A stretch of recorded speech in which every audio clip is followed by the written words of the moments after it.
I think it's important to remember that all engagement metrics are averages in GA4, all of them.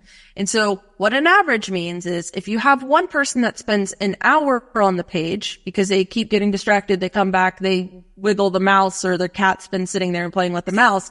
And then you have another person that, leaves after a second, the average is still 30 minutes. So they can be heavily skewed.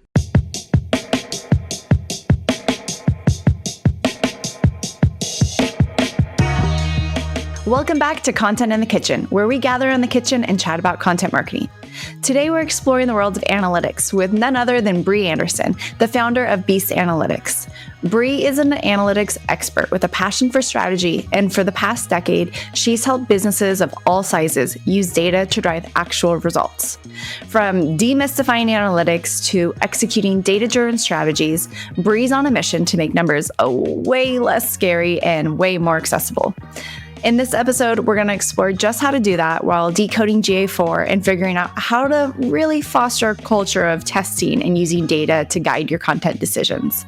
So whether you're an analytics pro or just getting started, grab your favorite cup and let's dive into the conversation with Brie.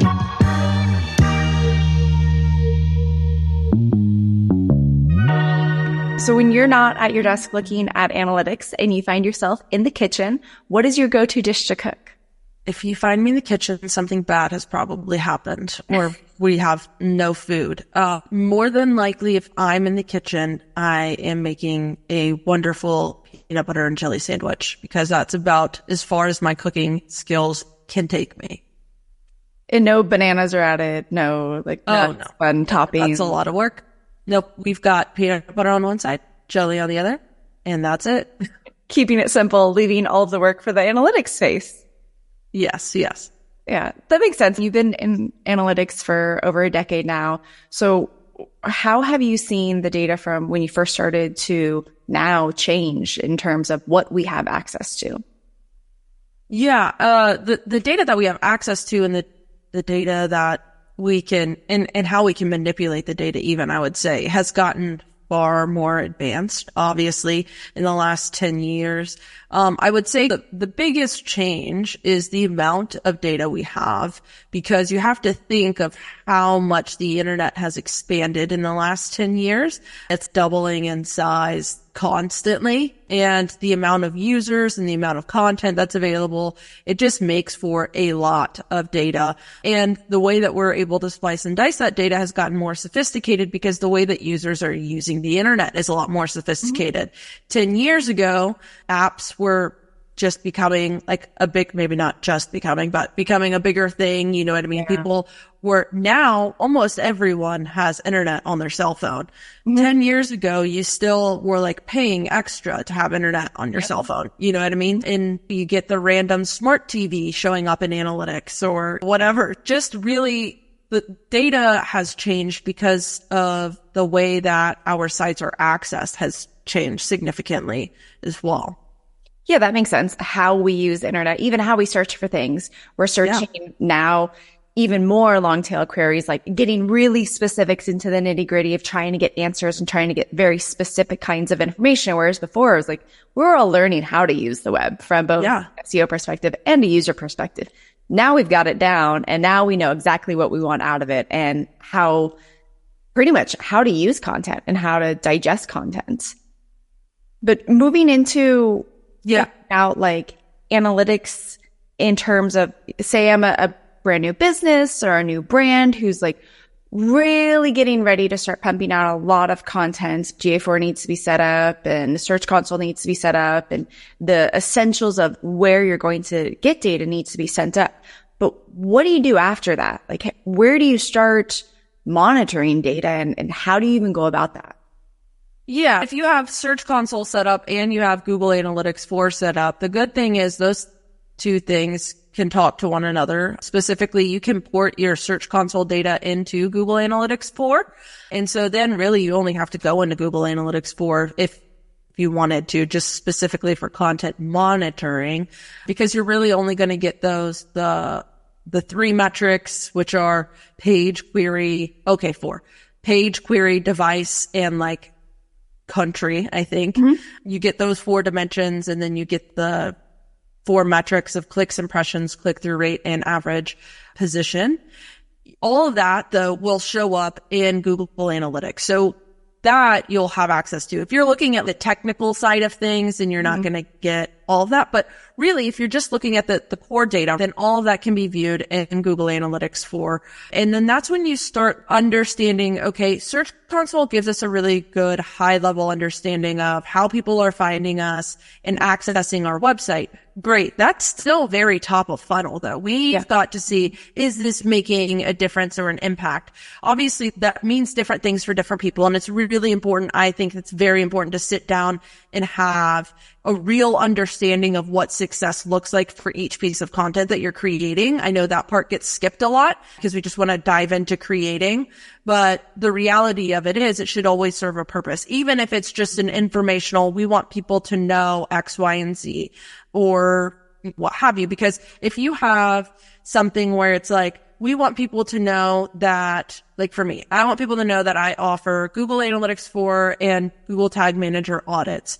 That page, it's really not so much that I need people to read through the entire page. It's more so I need them to go to that page or see that content and then go to contact me. If they're not spending a lot of time on that page, but they're still going to contact and submitting a contact form, then I know that page has done its job. So it's very important that you have an understanding of what that content is supposed to do. And then once you have that idea, making sure you're tracking it is the next big part. So if the good news is Google Analytics 4 out of the box in most cases does track a lot of the things that most folks are going to want to track. So it tracks file downloads. So if it's like a downloadable, it'll track that. Most forms, it can track submissions on form submission. I will say to be careful with that one. Make sure you're registering the form ID dimension in GA4 because it captures every form. In your search box is a form, your newsletter sign up is a form, your contact is a form. Might even be other things on your site that are forms. It's important to be able to delineate which forms are being submitted. But yeah, making sure you have all that set. And then you can go in and look at under the engagement pages and screens, you can see by page how each page is performing. Creating the content to get people to the site is one thing. And we can see that in Search Console and we can see that in our Search Console reports in GA4. But understanding how that content impacts the user journey is a completely other ball game that still needs to be understood because it just shows even more value for SEOs, for content marketers, for blogs, for publishers, all of that. Yeah, because then at that point, you're now looking at the user journey stage and why didn't they stay on this piece of content for a really long time, or why did they go to this page instead of the internal link that I put in there? So how do you start diving into that, and how often are you looking at that data versus just that initial data set? Yeah, honestly, okay, to be completely transparent, I've taken a step back from the SEO game. I used to be very heavy in SEO. In the last couple of years, I haven't been as heavy, and I'm very lucky because a lot of my referrals a lot of my customers just come from referrals. So I'm lucky. I don't have to like focus on it a ton, but like for clients, I'm looking at GA4 more than I'm looking at Search Console because there's a lot going on in the SERPs right now that makes it hard to track, right? And I still am trying to figure out, are people coming to my website? Sorry, my son just woke up from nap. Please. There's a lot that happens on the SERPs that we still aren't able to track fully. It's almost like tracking traditional media at this point because you have a lot more impression-based analytics that you have to consider as opposed to actually people coming to your website. But when it comes to when I am evaluating content, I'm looking at how did people get to the site? So that's, did they come through Google? Did they come through Bing? Did they come through Discover? All of those kinds of things. And then I'm looking at individual pieces of content to see, do we have things that are rising? We're seeing an increase in page views. Are we seeing people spend a lot of time on a page? If they're not spending a lot of time on their page, are they exiting from that page or are they going to a different page? Okay. And then are they still completing whatever it is that we want them to complete. But again, it's tough because the goal does change for everyone. It could be e-commerce. They want someone to buy something. It could be B2B where they need them to call or fill out a form or send an email. Or it could be, I'm working more and more with folks that have blogs and it's like, we need people to stay on the site because we got to sell ad space. Or we just need more people to the site because we have to sell ad space. So yeah, it's all about understanding that and then diving in and seeing how each page or piece of content can impact that user journey. What's your take on time on page? Because I know it's like, it can be very controversial in the SEO world. And some SEOs are like, it's the most important metric ever. And other SEOs are like, just ignore it. It's always wrong. What have you seen with time on page and how much of an importance do you put on that metric? I think it's important to remember that all engagement metrics are averages in GA4, all of them. And so what an average means is if you have one person that spends an hour on the page because they keep getting distracted, they come back, they wiggle the mouse or their cat's been sitting there and playing with the mouse. And then you have another person that, leaves after a second, the average is still 30 minutes. So they can be heavily skewed. So understanding that is crucial. And that's why we get a lot of, it's not like a very trusted metric, which sure can be true. But if you have a lot of traffic, it's going to be very hard to skew 10,000 page views. So on that front, I feel okay about it. As long as you have a good chunk of data. If you have very little data, then maybe we need to look at other metrics. As far as, is it a good metric just in general? I have a saying that any metric looked at in isolation is a vanity metric because there's just no telling. Yeah. I would be hesitant to say that you don't need to look at engagement time because that's not necessarily true all the time. Or it's not true that you have to look at engagement time because maybe you don't. Again, maybe it's not so much that people need to spend time on the page. It's more, what are you trying to achieve? Are you trying to keep someone on that page specifically because you have a really high CPM, like you can sell it at a really good price and you can rotate 3 or 4 ads after a while, you know what I mean? Like if that's the case, then sure, that's what we need to be looking at. But for most people, I would say it's really not that concerning. Like it's not that big of a deal if it's really low. And then you also have to understand other factors. So are we sending a ton of paid cold traffic to that page? If so, even if we have 10,000 views on that page, there might be 1,000 of them that are like warm users. And then there are going to be 9,000 that are paid cold users. That could skew our data. So you have to be aware of those things. So it's really, you really have to look at the bigger picture. I try to very rarely look at any metric in isolation, but specifically those engagement metrics are just, they're tough cookies. Are there any other metrics that you're like, whenever you go into GA4, you just don't even look at, or just, it doesn't matter what the goal is, or if you're like analyzing a piece of content or how many contact form fills out, you're just like, I'm ignoring this metric entirely? I'm not huge on, I've talked about it a lot already, but which makes that an interesting point, but I don't really look at page views or like traffic counts in general, because to me, like that for most of my clients, that's not the goal. And even if it is the goal, if you have the most page views I've ever seen, if 95% of those people have bounced, if 95% of those views are less than a second and they're leaving the site and they're not completing any of our goals, then it's just not worth it. And I've yet to find a client where the actual goal is just to send as many people to the site, no matter what they do on the site, even if they just leave it automatically. That's just not, nobody's business can be sustained that way.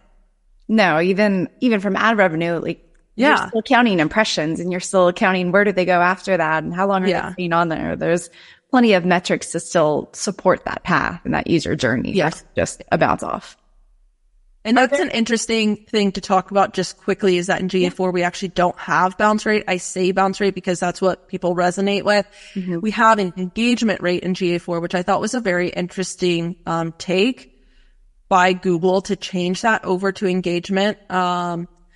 And what's even more interesting to me is that they gave us an actual definition of what an engaged session is. So used to, bounce rate was this very cryptic. We all think that we have an idea of what bounce rate is, but nobody actually knows because they never defined it. And it could honestly be something different every day because it's like self-teaching, the algorithm is. But in GA4, they gave us a definite definition of what an engaged session is, and it's anything that's 10 seconds or longer, 2 or more page views, or has a conversion event. So now you have, okay, what are the percentage of people that do this? And now you have that engagement rate. And so the bounce rate, if you do add it to your reports in GA4, is literally just the opposite of that. I do still have folks that ask for it. Yeah. And they get it, but I try and be mindful of reminding people, like, Google gave us this definition. That definition doesn't come from nowhere. There's no way they could have just been like, we'll say it. It sounds good, right? Yeah, this is what it'll be. Yeah. So you brought up reports. Let's dive into reports a little bit. How often should you be going in and collecting data inside of GA4? And what kind of reports do you recommend setting up? Yeah, so there are a lot of good reports out of the box as long as you didn't choose one of the objectives. If you just set up your GA4 account within the last year and a half or 2 years, they gave you the option to select what your objectives are. And what happens when you select one of those objectives is you get access to a very limited amount of reports, which stinks. The original setup with the life cycle reports is what I've still found to be best, especially for folks that used universal analytics, because it's the most similar. And that gives you access to like the traffic acquisition report, right? Which is session based. Yep. And the user acquisition report, which is user based. Those two reports are going to be important. I tend to stick with traffic acquisition just because that's what we were used to in universal analytics. So all of the user stuff is new in GA4. We got a count of new and returning users, and we could segment them new and returning in GA4, or in universal analytics. But in GA4, we have a completely separate report for how new users are acquired. And that's what that user acquisition report is. I will say I don't like the default channel groupings in GA4, so I try and caution people about those. Yeah. It's really easy to lose data because you are relying on this thing that Google has created, which was like a decent idea, but it didn't take into consideration that a lot of folks are using UTMs these days because we have to. And also that not everyone categorizes things the same way. So like you have organic search and then you also have organic shopping. And if you have the merch center set up, it goes into a completely different bucket where it's like technically that's still like SEO stuff that we've done. So I just get a little bit worrisome when people rely on those default channel groupings. So I always recommend changing that to either session source medium or first user source medium. And that just gives me an idea of how people are getting to the site, right? Yeah. And then I spend a lot of time looking at the pages and screens report, which we've talked about, which kind of all of the reports, it's really nice. They start, the left-hand side is always going to be like top of funnel and right-hand side is always going to be like bottom of funnel. So you start with like, how many views did it have? How many sessions were there? How many users were there? Then it gets into your engagement metrics, which again are those averages of pages per session or views per user or time on site and engagement rate. And then we get into the events, which is like annoying because they're all grouped together. It gives you an event count. But under the word event count, it says all events. If you click on that, you can select specific events, which is really nice. So you can see how many people downloaded. You could change it to file download, and then it would automatically update. And now you see all of the pages and how many downloads were on each of those pages. Same thing with like form fill or really literally any report or any event. Speaking of events, a few disclaimers to put out there just because people don't know them. One, every GA4 account is going to have a click event in it. That does not mean they're clicking on your stuff. It means that they're clicking off the site. So if you have outbound links, so whether it's to Facebook or a the Wikipedia, wherever, Yeah. if they're clicking off the site, that's when that click event fires. And the scroll event fires at 90% scroll. It means somebody scrolled to the bottom of the page. Mm-hmm. Those get misinterpreted a lot. So I'd like to caution people about those. Really, those are the two reports that I spend the most time in. Everything else that I use, I build and explore, but that's like a whole other beast. Yeah. And I will say, a lot of my SEO friends never go into the advertising section of GA4 because it's poorly named. It should have been called Attribution. That's where all of the attribution data lives. So we had multi-channel funnels in Universal Analytics, and we have advertising in GA4, and under the advertising section is where you're going to find those conversion or attribution paths is what they're called. Mm-hmm. So you see how many touch points to conversion, how many days to conversion, and what those touch points were.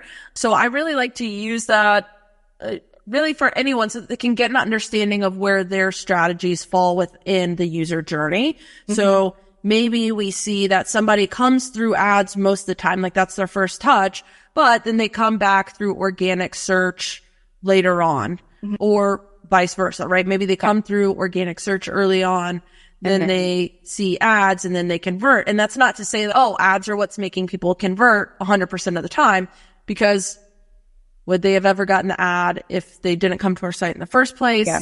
It's always that. So it's really good to understand how all of our strategies are working together. So how those two main reports that you mentioned in the beginning, how often are you going in and pulling those reports and looking at that data? It depends on what you've got going on. If it's something where you're like putting out a bunch of content, or you're like actively trying to recover from an update or something like that, then yeah, we're going in and we're checking pretty frequently, every other day or so, probably, if not more, how we all can get about our data and metrics. So it's easy to get sucked into that. But just in general, if you're like just in a stage of like sustaining, mm-hmm. then maybe we're going in once a week, doing a big review at the end of the month, mm-hmm. kind of see what's working, what's not working. So marketer's favorite answer, it always just depends on what's going on.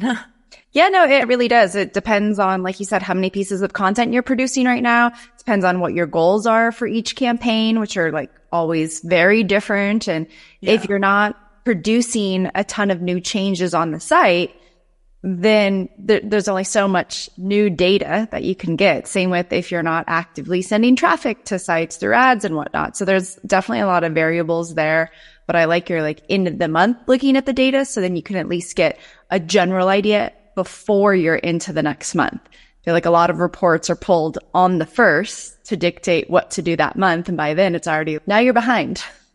Yeah, you can't pull monthly data on the first in GA4 anyways, because the data can take up to 72 hours to actually like populate. So what'll happen if you try and get that data early is you're going to see a bunch of not set data or unassigned data or whatever, because Google has to go in and aggregate everything and use their data-driven cross-channel attribution. Mm-hmm. So it's still working through all of that. So I really try and encourage clients to look on the 4th or the 5th.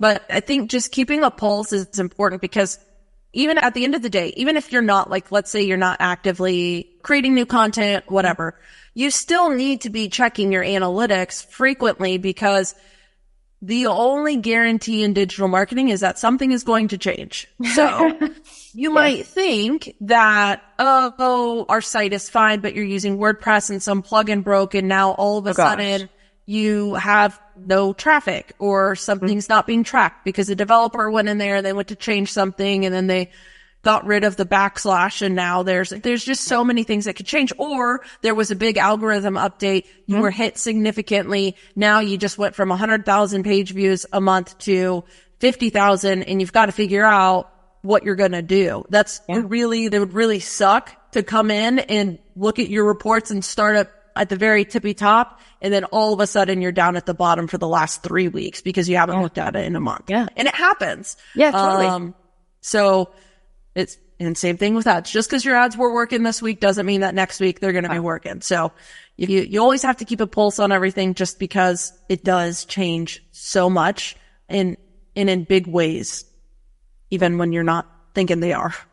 Yeah. There's been so many changes since helpful content update, as far as like people just seeing traffic just being demolished. And okay, now we have the August update.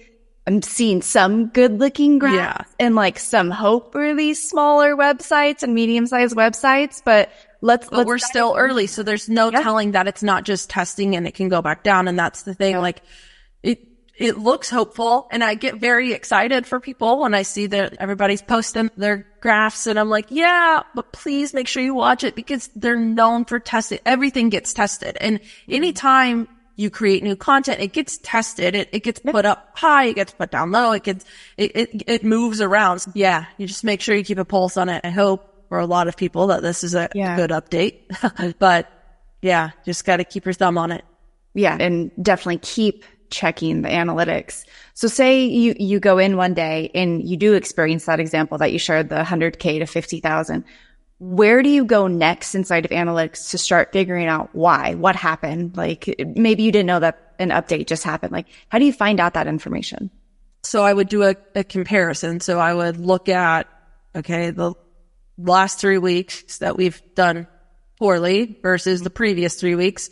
And then I would go into traffic acquisition and see, where did we lose that? Where was it from a specific channel? Because if it's a specific channel, as wild as it sounds, that's going to be a lot easier fixed than if it's like a similar decline across all of our platforms. Because that would be a little more troublesome. That's telling me, okay, something is happening somewhere more likely on the site than externally. Mm-hmm. And then that's going to require us to do a little bit more digging, and then also looking at pages. So you look at those traffic sources. Okay. A lot of it's coming from, if you see it's from like Facebook ads, it's great. Let's go talk to the ads manager. Why did our ads get turned off? Because that's more than likely what happened. But if you see it from Google, then it's okay. Then you go to landing pages, right? And it goes, which pages were hit. We have 2 or 3 pages that saw a really big hit, because a lot of sites, that's what happens, is you have like 3 to 10 pages that bring in 80% of your traffic. Yeah. Mm-hmm. So then it's great. Now we've got to go see what's going on those SERPs, because something has clearly happened. Either they added a feature snippet, or we've got somebody that just posted new content, or maybe there's an update that we need to look into. Yeah, and kind of address. I like that approach because it's really telling a story with it too, to try and figure out what the heck is happening and what's not happening. As we wrap up, I'd love to know what your current secret sauce is when it comes to analytics. Is there a new book, a podcast episode, a resource that you're loving right now, or even a strategy inside of analytics that you're really hyped on right now? That's a good question. I don't know. I am back in deep learning mode when it comes to analytics, because even as someone who literally started using GA4 the day that it came out, because I was teaching a class and I really thought that I was going to be able to just go through the setup, and all of a sudden everything was different. It was very weird. Yeah. Even as someone who literally worked in GA4 from day one, I'm realizing that a lot of the things that I thought I understood or knew, I didn't. Or not that I didn't understand them. It's just that there's more to it. So I'm back in deep learning mode. And I think that, and I'm willing to be there. And I think that's something that a lot of folks, when it comes to GA4 right now, can, need to get to, is being comfortable being back in deep learning mode, because it is different and it is hard, but it's not going anywhere. And the alternatives, while they might sound good now, just aren't up to par, and they're not free. Even if you're not using it on a day-to-day basis, having it set up correctly is a must. So I guess maybe that could be the secret sauce. Go into your admin section and open every single option, because there are a ton of things hidden in the admin section under see more or see all options or whatever, that a lot of people never see. And then they want to look back at their data and they only have 2 months worth of data versus 14 months of data, or they've been accidentally collecting personally identifiable information or data. It happens all the time. Yeah. Just go check it out. Smart. That's a great secret sauce on top of keep learning, because it's something like our heads are down. We're getting through our to-do, or we're trying to get through our to-do list the best we possibly can. And so often forget that there's also a ton of articles and news coming out all the time that we need to continue to learn, and also just throw yourself into it, throw yourself into the tool. That's the best way to figure things out. And then when you get stuck, then go search, hey, how do I do this? Yeah. And don't ask ChatGPT because it's not trained in GA4 yet. Sorry. No, that's definitely not one of the things to ask it. Thank you so much for being on the show and everything that you shared today. Really appreciate it. Of course. Thanks for having me.